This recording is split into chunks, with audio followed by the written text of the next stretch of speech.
kita teruskan pada teks yang keempat. Membaca ialah salah satu aktivitas berbahasa yang secara teknis melakukan analisa, interpretasi, dan memahami sebuah wacana atau tulisan tertentu. Membaca juga merupakan salah satu dari 4 kegiatan berbahasa. Beberapa di antaranya ialah menyimak, berbicara, dan menulis. Pola pengembangannya adalah pola definisi yang B. Loh, mengapa begitu? Kita lihat. Pola definisi adalah pola yang memberikan batasan tentang sesuatu dengan menguraikan dalam beberapa kalimat, ya, atau pola yang mengartikan. Kita lihat.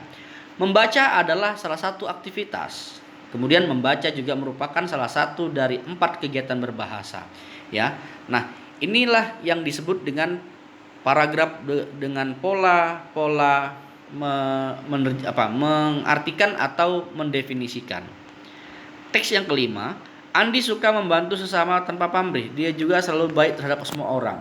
Sikapnya yang sopan membuat dia mudah diterima di lingkungan mana saja. Tidak hanya itu, dia juga memiliki tutur kata yang lembut. Pola pengembangannya adalah, kita lihat di sini, ya. Nah, pada kalimat tersebut merupakan kalimat yang kausalitas. Ya, apa itu kausalitas? Yaitu yang menyatakan sebab akibat atau akibat sebab. Kita lihat. Pola kausalitas adalah pola yang dimulai dari peristiwa-peristiwa yang menjadikan sebab dan diakhiri dengan peristiwa akibat dan juga sebaliknya. Atau nama lainnya adalah pola sebab akibat atau pola akibat sebab. Nah, pada teks ini, ya, ini berpola kausalitas, ya. Andi suka membantu sesama tanpa pamrih, sehingga sikapnya yang sopan membuat dia mudah diterima di lingkungan mana saja. Ini adalah sebab akibat.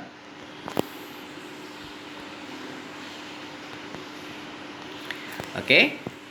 Lanjutnya pada teks yang keenam, arus informasi saat ini bagaikan hujan deras yang turun di muka bumi. Banyaknya informasi yang lalu lalang di masyarakat akan membuat pembaca pusing sekaligus bingung dalam menentukan informasi yang valid dan informasi yang tidak valid. Mengasah daya kritis serta selektif dalam memilih sumber informasi menjadi tips yang bisa dilakukan dalam membendung arus informasi yang deras seperti hujan. Pola pengembangannya adalah pola analogi.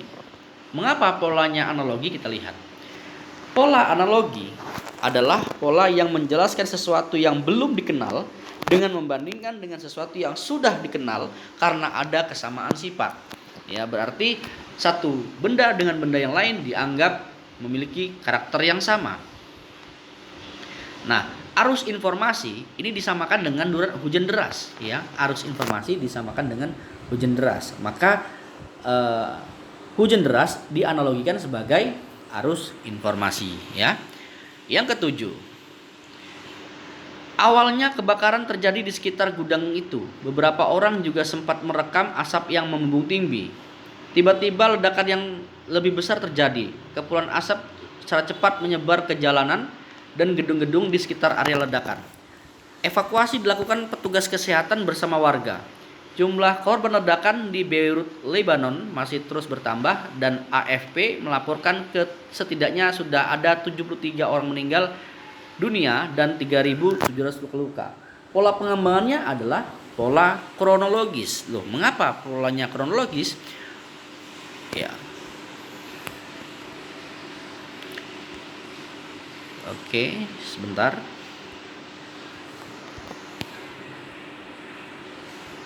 Oke, pola kronologis disusun berdasarkan urutan waktu kejadian. Ya, kita lihat di sini. Nah, ada kata awalnya dan ada kata tiba-tiba. Ya, ini merupakan kronologis dari sebuah cerita, ya, atau dari sebuah peristiwa. Kemudian teks yang ke-8, singkong atau biasa disebut dengan ubi sangat cocok sebagai bahan makanan utama untuk menggantikan beras yang sedang mengalami kenaikan harga. Kedua makanan ini mengandung karbohidrat tinggi dan mampu memberikan banyak energi untuk mendukung kegiatan kita sehari-hari. Proses penyajiannya semudah nasi karena keduanya hanya perlu direbus atau dimasak. Selain karbohidrat, kandungan gizi singkong tidak kalah dengan kandungan gizi yang terkandung dalam beras. Pola pengembangannya adalah pola perbandingan. Ya, apa itu pola perbandingan? Pola ini mengungkapkan persamaan dan perbedaan dua objek atau lebih, ya. Bedakan nanti dengan pola analogi, ya. Kalau pola perbandingan berarti ada dua benda yang sama bentuknya atau yang sama fungsinya sebenarnya, ya. Bukan sama sifatnya saja, ya. Oke. Nah, fungsinya pun sama sebagai bahan makanan. Beda tadi dengan sumber informasi dengan hujan deras, itu sangat berbeda, ya. Nah, ini singkong dan singkong dan nasi ya diperbandingkan, ya, bahwasanya dua-dua benda ini adalah saling melengkapi atau saling menggantikan. Teks yang 9, selain digoreng, tempe ternyata bisa diolah menjadi varian olahan lain yang tidak kalah enak. Misalnya saja tempe bacem.